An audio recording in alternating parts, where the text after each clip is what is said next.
All right, guys, in this video, we're going to talk about the heart of any cabin, the wood stove. We're going to talk about the hearth, the backsplash a little bit, installing pipes through the wall or through the ceiling, all the different myths and different ways to do stuff. Hope you guys enjoyed this video, so stay tuned. So guys, first off, I am not a professional wood stove installer. This is the second wood stove I have installed, but it's always important to safely install your stove. Follow all clearances for your stovepipe and your stove itself. Have a proper hearth built and have a proper backing, proper ventilation behind it, or proper fireproof materials. So some people use tile for your backsplash. Behind this backing, there's a 1-inch gap, then concrete board.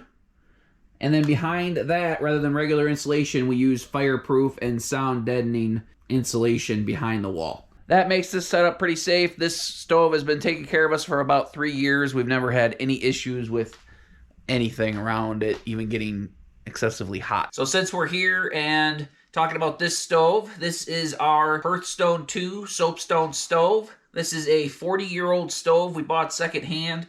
It works great. It has front door, back side door for longer logs. It has a damper up top, flapper to dampen down the stove. We have installed an inline or in chimney pipe damper as well that can choke out the air a little bit so it slows down your burn. Something I'm going to cover a lot today is the way that the stovepipe exits the building or the structure.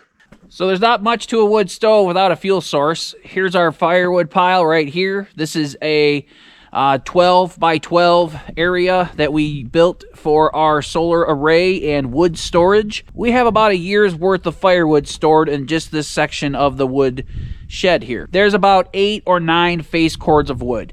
That's about how much we use to heat our little cabin for the winter. I've been heating for a long time with firewood. Even before we had the cabin, we had an 800 square foot house downstate, and we would use the primary source of heat there would be firewood. Now that we're here at the off-grid cabin, 400 square feet plus a 100 square foot bedroom and a loft, we use about 8 or 9 face cords of wood to heat the cabin for the winter. We just recently doubled the size of our solar array, and at the same time we're going to have a second year of firewood stored over here. Firewood isn't free. It is a lot of work and requires a lot of effort and some tools, chainsaws, splitters if you choose to do that, mauls, but what better heat source to have when you have 15 acres of hardwoods? Or you could use a variety of hardwoods or softwoods. A lot of places that are in the far, far north don't even have hardwoods to burn. So they've been using firewood forever. So think of it that way. A lot of people use spruce and pine and any kind of conifer up in the far, far north because hardwood isn't as popular or as available. In here you'll find a mixture of ironwood, maple. We started burning a little bit of poplar because we had it available in nice big chunks, and we figured why not. Try to have a variety of sizes of wood. You can have small rounds, you can have big rounds, you can have smaller kindling size stuff. Depending upon the time of year and what you're doing and how big a space you have to do and what time of day and what time of season, you want a variety of wood. You want some big chunkers like this. These are my all-nighters. You have smaller stuff to start the fire. Some of the stuff that hasn't been seasoning as long, I cut smaller so it dries out quicker. Of course, it's going to burn up faster, but you're still getting the BTUs out of it. It's just a matter of how long it'll last. Here we use a lot of standing dead because the last few years we've been a little behind with our storage of wood, so we use standing dead. We cut it in the spring and it dries out for the summer, spring, summer, and fall, and then it's good and dry by the time we need to use it come November, December. Heating with wood is very satisfying. I would say one of the most satisfying. The only other more satisfying or equally as satisfying things we do here around the off-grid property is solar. So solar is very rewarding. You can get farther away from the common areas and use solar and still have electrical available or electricity available to you for your refrigeration, lighting, water pumps, and such. So if you guys like wood stoves and you like off-grid and you like being resourceful, check out some of our solar videos as well. We have 4 years of learning and experimenting here with solar, so check those out too. Here's some tools that everybody needs. A shovel to clean up around the wood stove. You need a bellow for getting the fire started in the morning with the leftover coals. Ash buckets are very important. They give you somewhere safe to put ashes when you clean out your stove. You need a pair of nice heat-resistant gloves. One of these nice tool sets is always important too. Get yourself a kettle to put on top of the wood stove. Helps with the humidity in your cabin. We have a inline damper here. Very important to the functionality of our stove. Helps you save wood, keeps control of the fire, and helps with the functionality all around. Keep in mind the more single wall black pipe you have inside your cabin, this helps radiate more heat before it exits the building. Keep in mind installing your chimney through the wall like this keeps you on the ground when cleaning it. The backing behind your wood stove obviously needs to be heat resistant. You can use stone or tile, or like we did, we use metal, but make sure you leave an air gap behind it. This allows air to flow behind the metal and keep it cool. A nice solid hearth is important as well. Put a couple layers of concrete board down and put your tile or stone on top of that. Some wood stoves are equipped with an ashtray as well. This makes for easy cleaning, and you can even clean it out while there's still a fire going. A nice feature in my mind. Everyone needs a nice sturdy bag for collecting firewood. I found this one at a garage sale for just a few bucks. A small container for holding your kindling is important as well. Make sure to pick yourself up a fire extinguisher, or 4. They're fairly inexpensive, and you won't be sad if you have an extra one when you need it. Make sure you get some fire starters as well. There's all types and sizes. We've been using these ones for years and love them. Jen will put a link in the description box below. A good supply of dry kindling will make your life very easy. We've been using cutoffs and scraps from our builds for the last 5 years. But you could split your firewood into smaller chunks as well. Here's that through the wall clean out tee again. We love it. It keeps me off the steep roof and makes cleaning an easy job. Just remove the trap door, pull this cap off, and you're good to go. We have a good video for you about this install, so check it out at the end of this video. I'll put a link there. It's very important you use seasoned wood and keep your temperatures up in your stovepipes so you don't get creosote buildup. People always throw around the ideas that different types of wood throw out different amounts of creosote. The main issue you have with creosote buildup is poorly seasoned wood and low burning temperatures.